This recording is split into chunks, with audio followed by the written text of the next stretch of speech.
Attorney general of Pakistan منصور عثمان عوان نے کہا ہے کہ سیکیورٹی اسٹیبلشمنٹ کے کسی فرد نے عدلیہ سے براہ راست رابطہ نہیں کیا ہے۔ جسٹس بابر ستار کے خط سے متعلق بیان دیتے ہوئے اٹارنی جنرل نے کہا کہ عدلیہ سے جو رابطہ بھی کیا گیا وہ اٹارنی جنرل کے دفتر کے ذریعے کیا گیا۔ درجات آئے ہیں جو الیکٹرانک میڈیا پہ بھی رپورٹ ہو رہے ہیں اور اس خط کا متن سوشل میڈیا پر بھی آیا ہے، جو اسلام آباد ہائی کورٹ کی ایک انٹرنل کمیونیکیشن تھی جو ایک جج صاحب نے چیف جسٹس اسلام آباد ہائی کورٹ کو لکھی، اور اس خط کے روشنی میں اور اس خط کے جو مندرجات ہیں وہ رپورٹ کچھ اس طرح سے ہو رہے ہیں جیسے، اور تاثر یہ جا رہا ہے کہ جیسے کوئی مداخلت ہو رہی ہے اسلام آباد ہائی کورٹ میں، اور ان جج صاحب کو ایک مخصوص کیس کے حوالے سے کوئی پیغام اس طرح کا گیا یا انہوں نے سمجھا کہ، اور یا کسی ایسے شخص کی طرف سے گیا جو نہیں جانا چاہیے تھا۔ تو میں نے سوچا کہ میں اس چیز کی وضاحت ضرور کر دوں۔ پہلا جو پہلو ہے اس کا وہ یہ ہے کہ ایک تو وہ جو خط کا جو مندرجات ہیں اس میں انہوں نے خود فرمایا ہے کہ جو کوئی پیغام جیسا سمجھا انہوں نے، وہ پیغام کسی طرح سے بھی انصاف کے اصول میں مداخلت نہیں تھی، ان کا ریفرنس اس خط میں اس سوشل میڈیا کیمپین کی طرف ہی تھا۔ بہرحال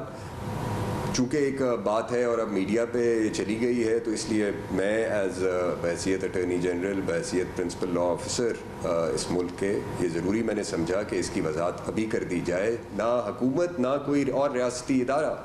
کسی بھی طرح سے عدلیہ کے یا کسی عدلیہ کے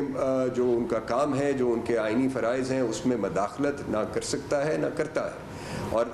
یہ تاثر جو ہے اس کی میں پرزور طریقے سے اس کی نفی کرتا ہوں، اور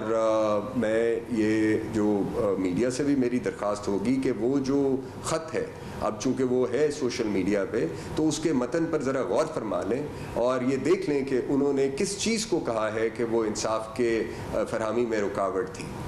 جو کوئی میسیج کہیں سے بھی کوئی کمیونیکیٹ ہوا ہو، اور میں اس چیز پہ تو میں اور وضاحت کر دوں کہ میری معلومات کے مطابق کسی بھی سیکیورٹی اسٹیبلشمنٹ کے آفیسر نے کوئی کسی قسم کا براہ راست نہ رابطہ کیا ہے اور نہ وہ کرتے ہیں، نہ کر سکتے ہیں۔ سو وہ رابطہ جو تھا وہ اٹارنی جنرل آفس ہو یا کے تھرو ہوا، اور وہ اس حد تک ہوا کہ جو ایسی حساس قسم کی جو معلومات ہے وہ ان کیمرہ کی جائے، وہ براہ راست ان کے گوش گزار کی جائے، اور یہاں تک ہی بس جو تھی وہ درخواست تھی۔